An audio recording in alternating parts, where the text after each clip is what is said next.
Hello, everyone, and welcome to the session. We would take it forward from where we have left yesterday. And today is part two. Okay, part two of the session. And yeah, what are we waiting for? Let's get started. So yesterday, to briefly tell you on what we have done, we have started off by talking about Python, right? And the Python console is something that we have opened, and we have looked at a high level how Python console looks like. And we found out that there were certain disadvantages if we were to use Python console as is. So we discussed Anaconda. And we spoke about how Anaconda is different. And Anaconda is a distribution environment which contains a lot of IDEs, integrated development environments, in which we have briefly looked at Spider and Jupyter. And if we want a cloud-based environment, wherein we don't want our system configuration to impact our practice or implementing the projects, then we can as well move towards Google Colab. You don't worry about your hardware configuration, your RAM, memory, hard disk. You need not worry about anything of that kind, processor, etc. And the look and feel of Google Colab is exactly similar to Jupyter Notebook. This is called as Jupyter Notebook. I mean, the look and feel is exactly the same. So moving forward, we will be doing our Python programming on Google Colab. So we shall use this interface, Google Colab Cloud interface for Python programming.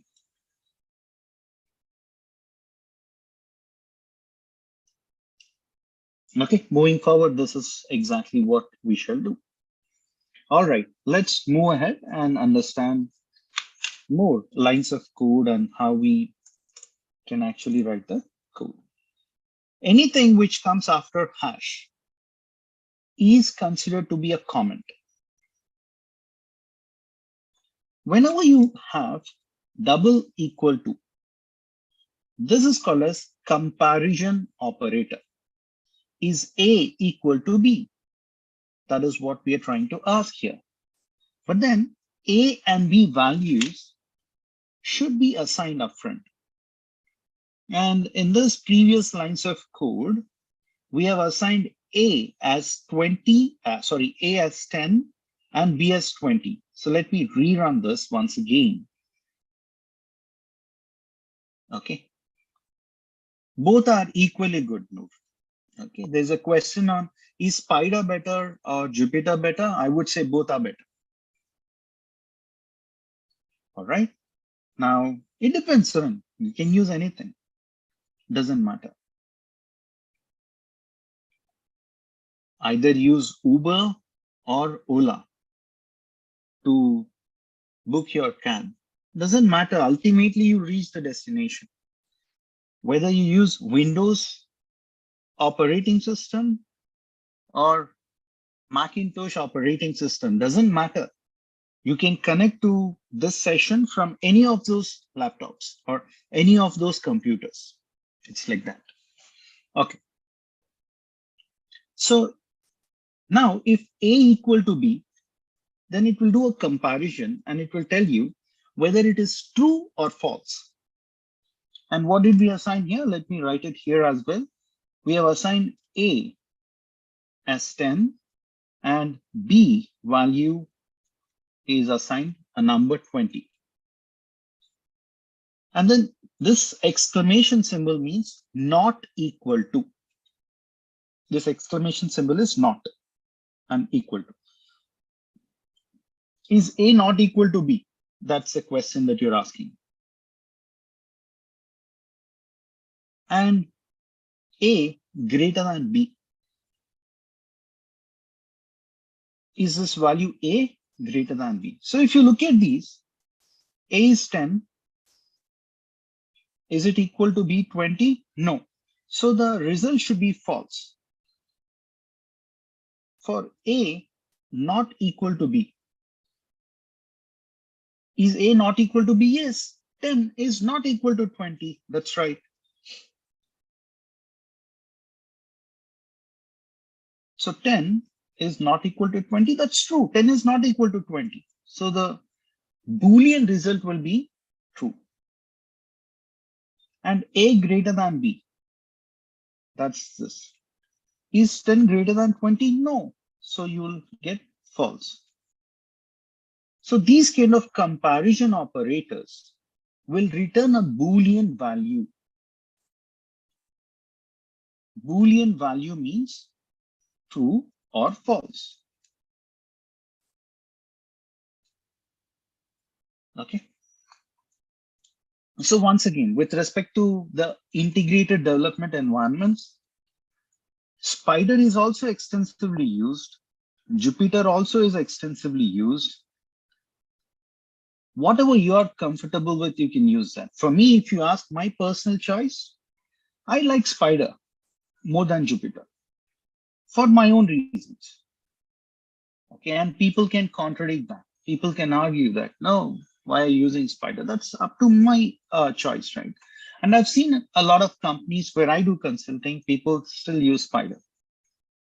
But Jupyter has its own, advantages because Google Colab or any of the machine learning on cloud platforms or auto ML platforms are using Jupyter-like notebooks or Jupyter itself. For the only reason that Jupyter can work on your web browsers. That's one liking on why people prefer Jupyter over Spider, but I prefer Spider over Jupyter. It's again my personal choice. I feel that it's very easy to, copy all the lines of code and then paste it in another window and I can quickly experiment there. I feel it is advantageous for me, but you can always counter that. All right. That aside, back to our discussion here. If I were to now run this cell, how do we run it in Google Colab? Just click on run here. Did we get false? Yes. A equal to B, 10 equal to 20? No. So you get false. A not equal to B? Yes. 10 is not equal to 20. So you get a true. A greater than B? Yes, sure. I mean, that's a comparison operator, but here 10 is not greater than 20. So you get false. Next line of code is something similar. Now I would request you all to let me know on what do you think will be the answer. If I say A equal to 10 and B equal to 20, what will be the answer for this, and for this? Would you all mind posting that on the YouTube chat window quickly, friends? A less than B, 10 is less than 20. A greater than or equal to B, A is 10, greater than or equal to B is 20. And A less than or equal to B, okay, let me put a space here. This, you might feel it is very trivial, my dear friends, but let me tell you that after comma, there has to be a space. Simple. Okay, and before you should not have a space. I mean, you should not say space and comma. After comma, you'll have a space. Please bear that in mind according to your coding best practices. Don't make these kind of silly mistakes. And rather than writing A less than B like this, it is always good. I mean, it won't throw any error, but it is always good to give a space. And then the operator or operand. between operators and operands, you please give a space. That would be more readable. All right. So I see a lot of good responses coming in. Do you want me to zoom in? Sure, I shall do that. Hope this is clear now. So for this line, you would get what? Is 10 less than 20? Yes. So you'll get a true for this. Is 10 greater than or equal to 20? No. So you get a false. A lot of y'all are giving me the right responses. As I promised, I'm going to assume that people who are attending this training do not know anything about Python. So, and what will be the answer for this? Let me run this. Okay, and there you go. So it's true, false, and true. So 10 is less than 20, less than or, but it is less than. So it will turn out to be true. Now we have assignment operators to focus upon. Once again, A remains to be 10 and B remains to be 20. In the previous lines of code, we have assigned already these numbers to the variables. Now, if you say C equal to A plus B, all you're doing is you're doing this operation and you're not displaying the result on the screen. Instead, you're saving the result in this variable called C. And then you're saying print C. When you say print C, whatever is contained in C will be displayed on your screen here. I'll run that and then show you. Let me ensure that I reduce the space. Too much of space, yeah. All right, next. C plus equal to B. This is a short way of writing C is equal to C plus B. So you can write this as C equal to C plus B.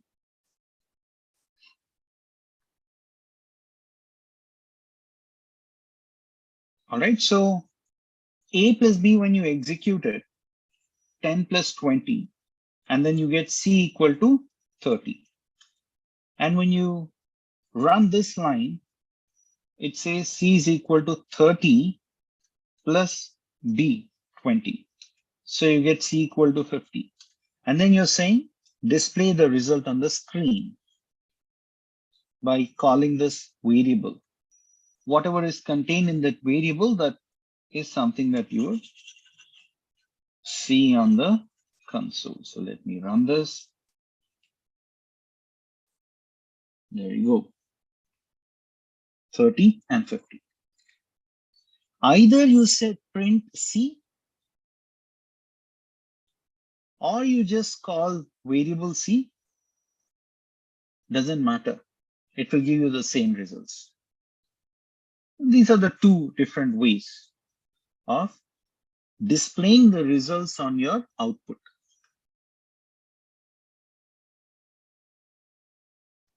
Okay, next. C minus equal to B. What do you think will be the answer for this, my dear friends? Please use a YouTube chat window to let me know what will be the answer. Let us see how many of y'all will get it right.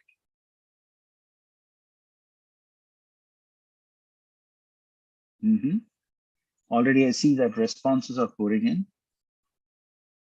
So this can be written as C is equal to C minus B. Already within C, you have 50. So it will do 50 minus.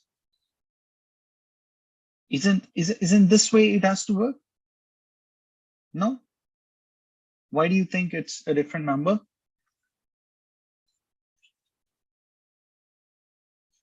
Okay, so me do one thing. Let me remove this additional space and let me run it. Okay, there we go. So C is equal to C minus B. C is already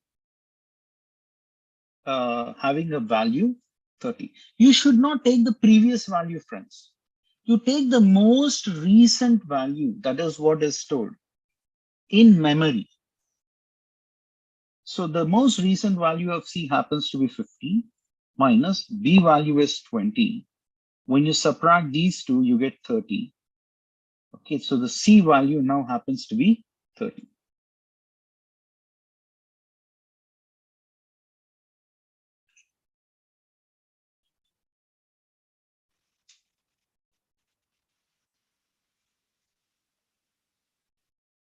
Okay, now going by the same logic, you now know what is the latest value of C. Can you give me the answer for this? Come on, you all should get it right now, this time.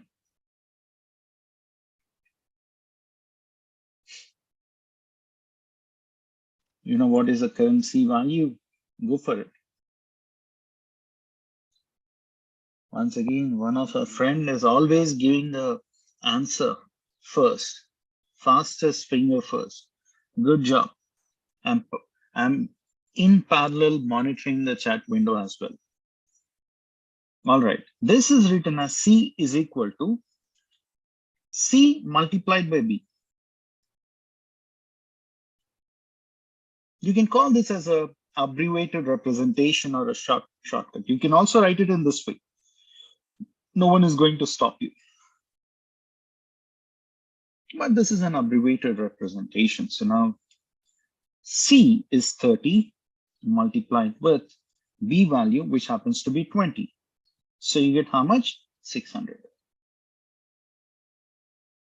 So we're just discussing about some operations. Okay. So let me run it and see whether we are going to get this as the answer or not. Yep, you got 600. Now, all these are a few things which we have seen yesterday, if you remember. Okay, so I'm kind of testing your understanding. Now, the present C value happens to be 600. Given this, what do you think will be the answer for this? That is how it has to be, right, Kadam? We have to start small because this is for people who don't know what is Python programming. It has to be fun. And slowly and steadily, we'll get into writing loops and all that. That's how you learn. Okay. This is written as C is equal to C divided by B. And the current C value happens to be 600. So you write 600 divided by B value is 20. So what will be the answer? 30. Right? That is what we need to get. Let us see on what will be the answer. If I were to run this cell, there we go. The answer is 30.0. When you divide, you get this decimal. Now let me tell you that the portion which is towards the left of this decimal value is called as integer, and the value which is towards the right of the decimal is float. The moment you have the values in decimal, that's called as floating point number or float, simply put. That is important.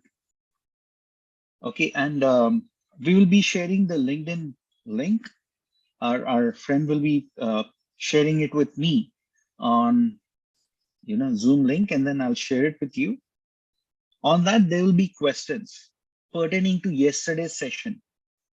when you respond to the answer to the questions, please ensure that you take care of these aspects also. Don't just say 30. It should be 30.0 or 30.0. All right. Next. Now, the new value of C happens to be 30. What do you think will this operation do? Yeah, yesterday we have discussed about that. And I'm expecting you all to remember what we have discussed yesterday and give me the right answer, please.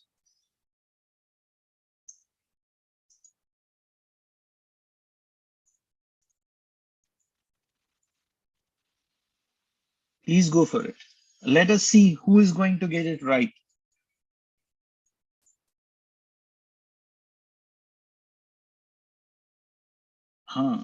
A few of our friends are already giving me the responses, and I see that those responses are correct. Wonderful. So let me run it and then explain you. 10.0, okay? C is equal to C, percentile symbol or percentage, however you want to call that, B. C value is 30.1, sorry, 0.0, 20. So this is supposed to give you the remainder.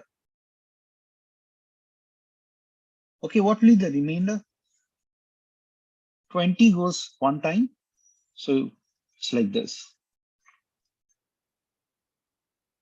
20 once 20, you get this 10.0 as remainder. This remainder is what this operation gives you. This operation gives you a remainder. Okay, and that is exactly what you got here. Okay. This is exactly how you need to learn, friends. Make it fun and you'll start loving it. Don't start with, too complicated stuff. Each line you need to understand, and the objective is very important on what you want to be. Okay. Here, C is equal to C double star B. What do you think will be the answer given that C is equal to 10? What would this do? What is this called as? Come on, I'm sure you'll be able to respond. Yes, exactly. This is exponential. This is as good as saying that it is C raised to the power B. So it'll be 10.0 whole raised to the power 20. And that would give you a big number. But you know what? Whenever you have very big numbers, those big numbers are compressed, condensed, be it Excel or any other software or tool where you store the numbers. If you have a very big number, it's going to be compressed like this. And this can be written as 1 into this E, term it as 10, raised to the power 20. So it's nothing but 10 raised to the power 20. Now, if I say 1.6 E 30, how do you write this as, friends? This is written as 1.6 into 10 raised to the power 30. If I write 1.7 E, I mean, this plus sign, if it is there, good. If it is not there, still it is fine. Okay. If you don't have any symbol like this, then that means it's a positive number. But sometimes you also get a negative number. Say 1.7 E minus 40. This is written as 1.7 into 10 raised to the power minus 40.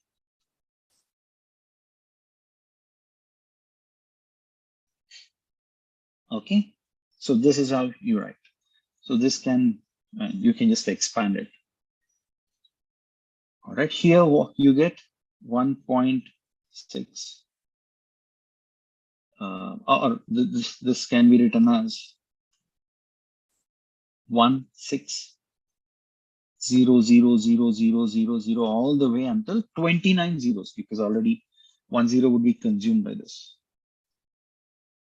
Okay, here it will be written as 0.17 0000, so on and so forth until 39 zeros. You have 39 zeros because 10 is consumed here. It's simply put 1.7 divided by 10 raised to the power 40. And this is what you get. Okay, this is such a trivial stuff, but still, I'm just explaining that. Okay, we should not forget these two. A was assigned 10 and B was assigned 20 initially. Now C has such a big number. What do you think this gives you? C is equal to C double / and B. What will be the answer? We have seen a special division operation yesterday, and that is what you're seeing here. Floor division, absolutely, Mr. M. That is right. So this is this number. It's such a big number. You know, you'll have 1 0 0 0 0 0 all the way until 20 zeros. And when you divide it by 20, right, you get some number. And this is the number that you get. So what are we doing? C is equal to C by B. So this is 1 0 0 0 0 all the way, 4 5 6 7 8 9 10 11 12 13 14 15 16 17 18 19 20. Why? B was 20. So you can remove 1 0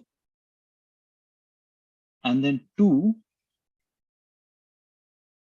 5 10. This is gone, and then 1 2 3 4 5 6 7 8 9 10 11 12 13 14 15 16 17 18. Isn't that what is given? Yes. 5 into 10 raised to the power 18, and this is exactly what is given to us.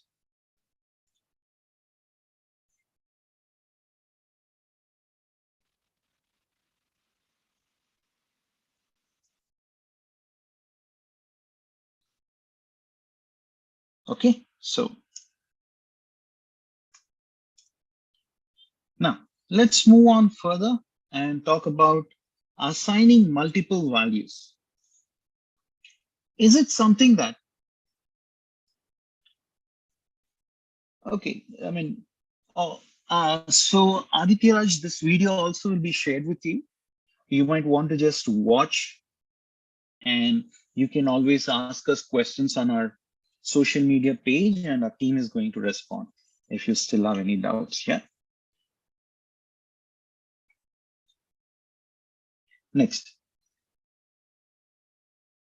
Is nothing but multiplied by 10 and raised to the power plus 18. You can just watch this video once again, friends. You'll be able to understand. If you still don't understand, you can always raise your questions on a social media forum. Okay. It's not always that you need to assign, a number to a variable and then in the second line assign like this, and in the third line assign like that. It need not be this. It need not be like this. You can assign different numbers to different variables in a single line of code. So here A would be assigned 1, B would be assigned 2, and C would be assigned 5. in that sequence. When you say A, comma, B, comma, C, 1, comma, 2, comma, 5, in that sequence, whatever comes first will be assigned this first number. Whatever comes next would be assigned the second number. Whatever comes third would be assigned third number. And you're printing out the results on the screen. There we go. So saying print A, B, and C. So A is assigned 1, B is assigned 2, C is assigned 5. And those are the numbers that are displayed on the screen here. Okay. And you have some logical operations or operators. And when it comes to logical operators, you have to remember one thing, and that one thing is all the values should be non-zero in order to have non-zero output.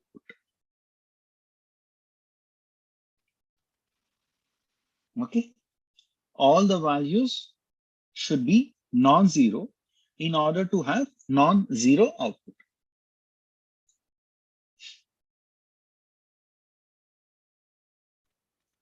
In financial segment, it is used, Akhil. The float divisions are used in finance, financial sheets, bank statements, etc. Okay.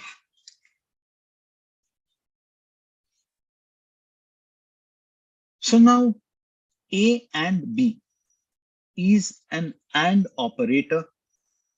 B and C, this is also AND operator.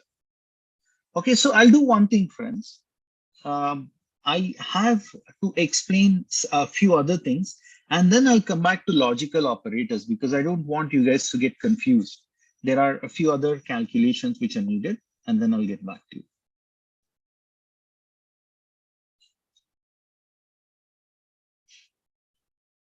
Okay, so let me go here and let's look into this. Identity operator. So this Y is Python. Are these two the same? Not really. Is Y Python? No. Y is Y. Okay, it is not Python, number one. And whenever you have alphabets, text or string, whenever you have text or alphabets or string, you call it a string, then you put that or you mention that in double quotes. When you give numbers, you need not provide numbers in these double quotes or single quotes. Single quotes also work. Okay, I repeat, when you have text or string, you always have to represent that in double quotes like this. When you have numbers, you need not provide double quotes or single quotes. If I were to run it, for the first one, it says false. Why? Because Y is not Python. Y is Y. If you would have written Y is Y, you would have got true or false. True. But here Y is not Python, so you get false. 1 is 1 is 1 equal to 1, yes. So you get true. 2 is 1. Is 2 equal to 1? No. So that is false. Going like that, I also wish to run this and explain you that Python programming is case sensitive. What do you mean by case sensitive? Here, Python is a question. You would have expected the response to be true, but it is false here. The reason being, P here is in lowercase. Okay, and P here is in uppercase.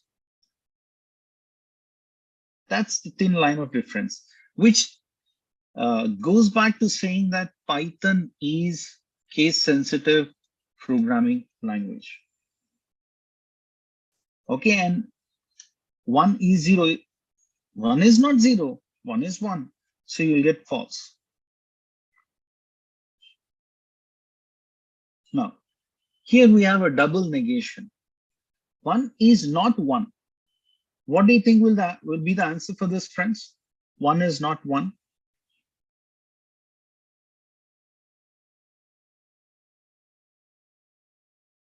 What do you think will be the answer for this?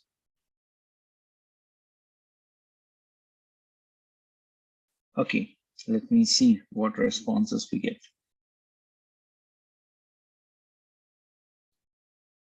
Okay. Come on, please respond on the chat window, friends. You get false because 1 is not 1 is false. 1 is 1. You cannot say 1 is not equal to 1. 1 is equal to 1. If you're saying 1 is not equal to 1, that's false. And here, hi, hello, you're putting in double quotes. Remember, whenever you're string or text, you need to put that in double quotes or single quotes. Is not this. Yes, the sequence matters. Hi, hello.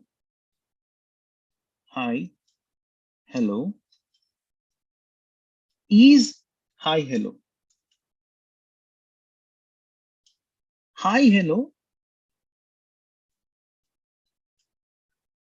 If the question is hello and then hi, then for this you'll get true and for this you'll get false. But if the question is this is not equal to this, then it is true. Yes, this is not equal to this. That's true. Okay. And you'll have something called as complex numbers within Python.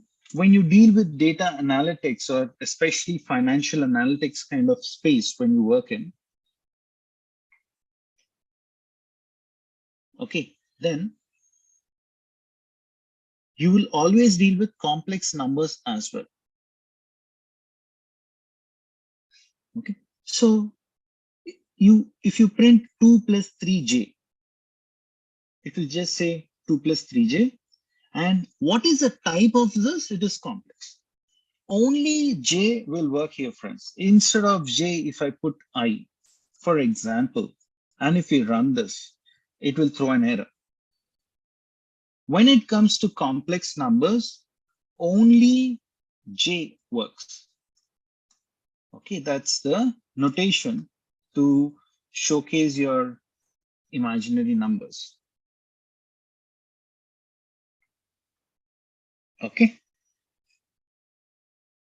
Imaginary number, that j part is imaginary number. Okay. All right. Next, you have Boolean type. Boolean means what?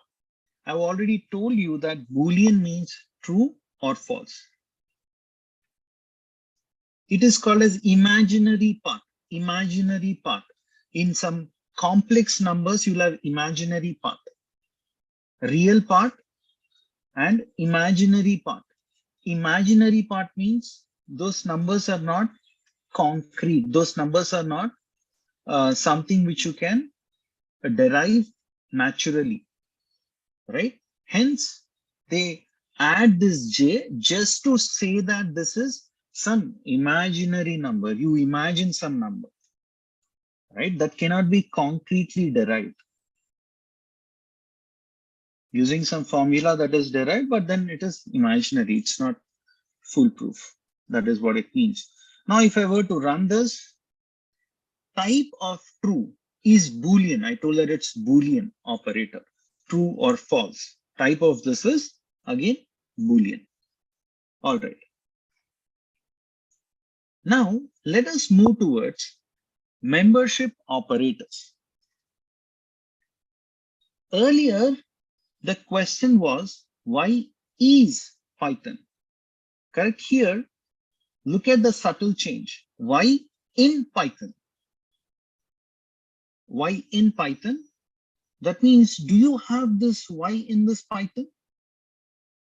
Answer is yes. Do you have L in Python? No, we do not. So what do you think will be the responses here? What do you think will be the output here? If I were to run this, Boolean means true or false. Okay. If I were to run it, it says true and false. Yes, you have Y in Python, it is here. So that's true. And L, do you have L in Python? No, you do not. So that is false. What do you think will be the answer to this? Let's see how many of you all will get it right. What do you think will be the answer to this? And what do you think will be the answer to this? It's tricky, but yes, you should be able to solve it.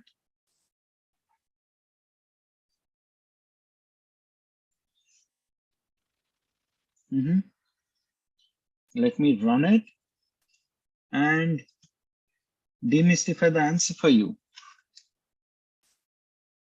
What did we discuss? Python is case sensitive. Didn't we discuss this? We already spoke about this. What does that mean? If you have a lowercase, that cannot be called as same as uppercase. If you have uppercase here, then yes, P in P, if you had uppercase here, capital uppercase P, then P in Python, yes, that would have been true. Okay, all these examples are given just to re-emphasize the fact that Python is case sensitive. So this is false. P not in Python. Yes, this uppercase P is not there in this because here you have lowercase.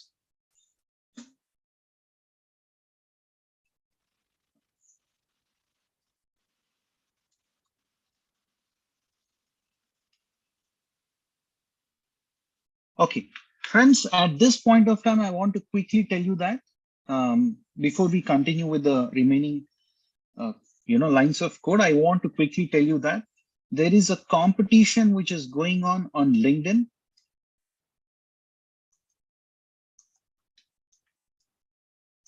Okay, and I'll show you. I'm planning to get this link onto the Zoom chat window so that I can share it with you all.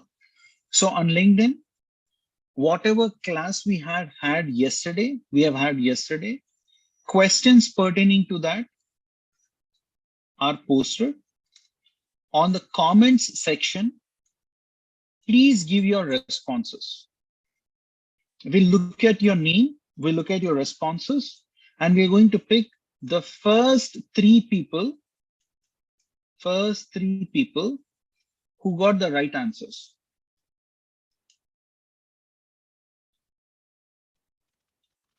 First three in the sense, people who respond,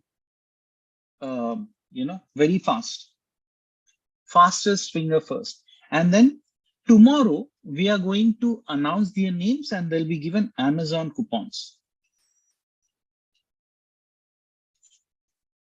Okay, just to motivate you all. Don't take this as something really very, high in value, but yeah, certainly it will help. So this is the link.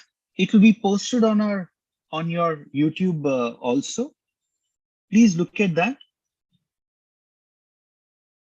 Please look at that link which is posted on your YouTube chat, and please respond to these. The team which or the person who responds fastest correctly would be given answer. Oh, Farheen has already responded. So Farheen, I would recommend you to, okay, did you respond all 10? Okay, wonderful. 4 minutes back. So we are going to look at whether your questions are right or not.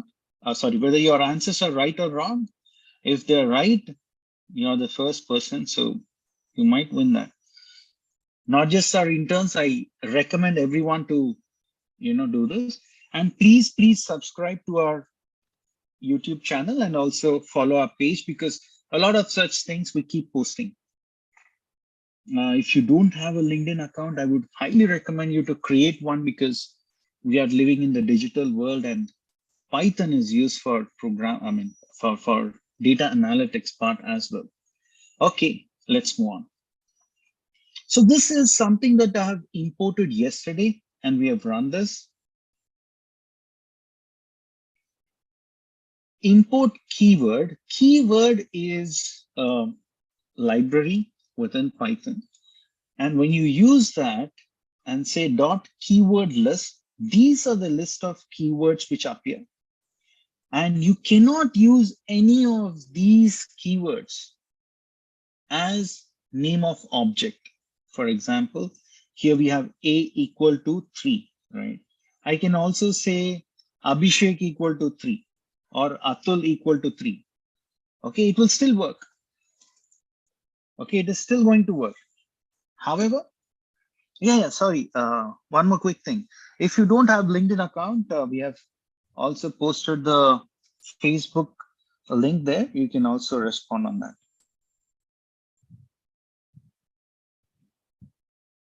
Okay, I'll quickly give you 1 minute time to look at that link and make the best use of that. Quick 1 minute time.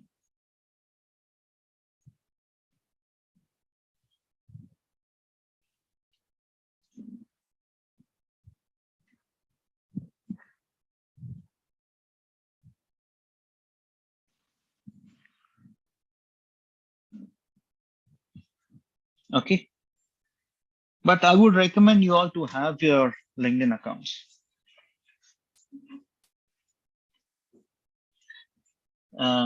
Yeah, Kshitij, we will share it with you, the attendance link as well, but focus should be on this. All right. So this code also, we shall see how we can share it with you all. Now moving on to part 2. Data types. We are going to talk about data types within Python. Okay, so first thing is integer. I already told you the difference between integer and float, didn't I? Integer means you'll have a number.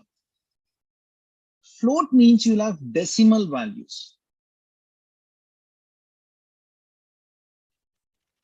Float means you'll have decimal values like 1.3, 2.6. Decimal values would be there when it comes to float data type. Now we are talking about integer data type and certain operations pertaining to that. If you just say print 1, the result will show as 1, simple. When I say A equal to 15, and if I ask what is the type of this A, it should say that this is integer. Next, if you say print 2 plus 4, 2 plus 4 is 6. When you say printed, it will print the result onto the screen. And when you say print 12 multiplied by 3, it will calculate the number as 36 and it's going to print this value onto the screen. So let me run it. Okay. There we go. So you have printed this and you have printed this and you have printed this. So let me just run this separately and then show you what it's going to display. So you can create a new line of code by just hovering your mouse like this and click on that. It gives this new line, paste there and click on run. It says that A equal to 15 and the type of A is integer. Okay, type of A is integer. Then you can print numbers like this 1 plus 4 and then you get the result as 5. That's fine. Now, float. Float means decimals. 11.5 is a floating point number. 55.45 is a floating point number. And you can say print X. Whatever is there in X will get displayed onto your screen. And you can say, what is the type of that? So let me run it. There we go. So when I say print 11.5, that result would appear here. And when you say, I want to assign X, I want to assign 55.45 to this variable called X. And when you say print X, the results will get displayed here. And when you say, what is the type of this? It is float.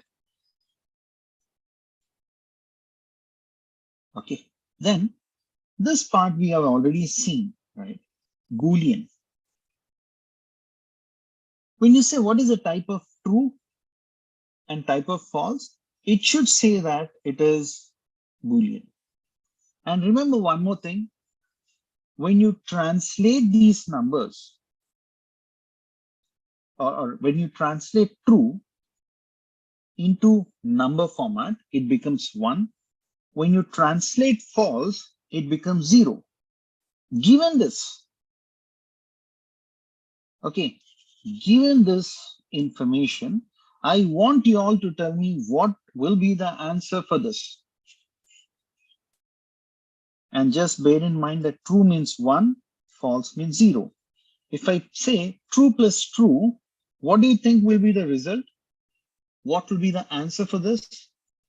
Come on. You should be able to answer it easily.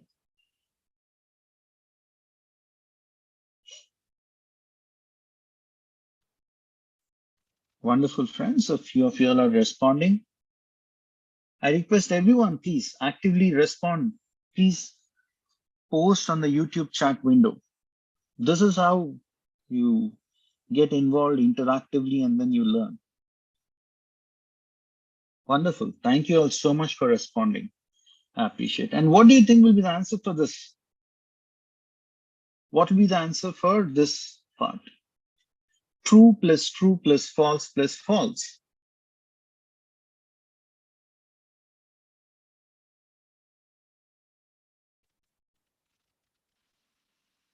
If true is equal to 1, this part will be 1 plus 1. So you need to get 2.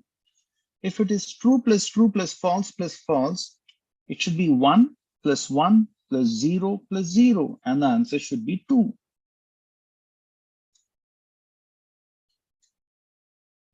Let me run it.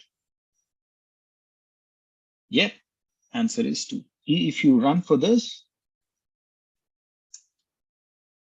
by adding a new line of code here, and if I were to run it, answer should be 2. Okay, good job, friends. Good job. You all are giving me the right answers. Okay. I would also ask our team to post yesterday's video on the YouTube chat so that you might access that video also. Okay. Let's do this and then quickly we'll wind it up.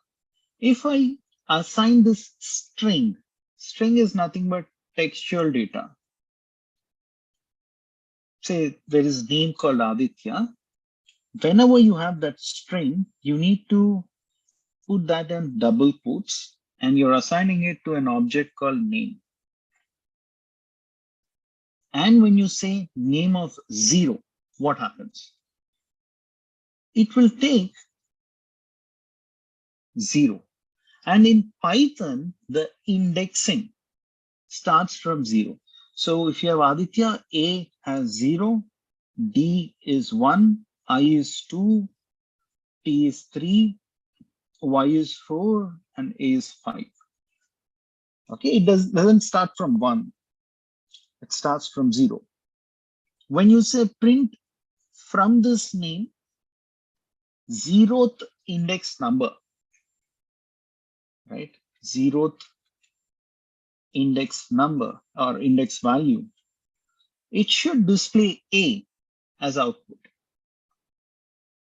When you say print name of 3, so what it does is it will take this third index value, and that third index value happens to be T, and that has to be displayed on the screen. When you say print from this name 1:4, one more very important thing about Python, 2 things. One is, when you look at this, indexing in Python starts from 0. This is one thing that you need to remember. And the next thing is, when you give this 1:4, it will start from this 1. 1 is D, then it will take 2, which is I, then it will take T, which is 3, but this last number that you have is excluded. It does not take that. So these are the 2 things. If it's 1:4, it will take 1, 2, and 3 only. This last value, last number, is excluded in Python programming. If you have questions around, hey, why is it in that way? Why does it work in that way? Then you need to probably ask Guido van Rossum, who is the person who has designed Python. Okay, Guido van Rossum, you can check with him. Connect with him on LinkedIn. Maybe he's on LinkedIn, and then check with him why it is like that. But that is exactly how it is. Okay, 2 things. Indexing in Python starts from 0, and the last number is excluded in Python. All right. So I'll stop here, and the remaining things will run tomorrow. I mean, from here, from strings onwards, we will discuss tomorrow. A lot of interesting things are there. And then all these things, operations, will help you a lot in text mining and natural language processing, okay, which are at its prime when it comes to data science or data analytics, etc. Okay, there we gave you the attendance link, so please give your attendance, and then we'll talk more. We will discuss tomorrow, friends, whatever questions you have, or you can post in the comments, and we'll talk. All right, thank you all so much for your time. Please subscribe to our YouTube channel. Please go to our LinkedIn page and start commenting here your responses. And the moment you give your responses, you will be, standing a chance to win. Okay, there you go. A lot of people are responding. Please do so. Already we have received 58 comments. Thank you all. Have a great day. Bye. We'll connect tomorrow. Answers for the quiz will be posted in this itself on our LinkedIn page. So please follow our LinkedIn page. Thank you all, friends. Bye for now.